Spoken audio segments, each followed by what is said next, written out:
I'm Doug Holtz-Eakin, president of the American Action Forum. We've heard many claims that President Obama put forward a plan to cut $4 trillion from the federal deficit. Let's look at that claim. $4 trillion is a lot of money.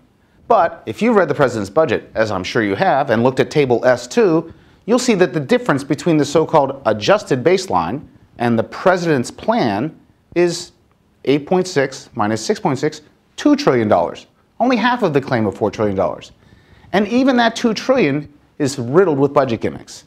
Budget gimmick number one, worth $560 billion, is to count as money already spent new spending on Medicare doctors, Pell Grants, and emergencies.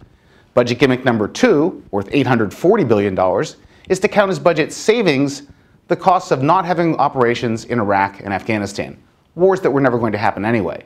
If you take that $1.4 trillion out of the $2 trillion that he's already claimed he has, you're down to $600 billion in actual deficit reduction over the next 10 years.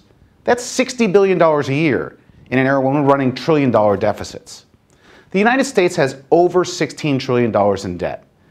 The debt is a number one threat to our economy, causing slower growth and the potential for a financial crisis in the future.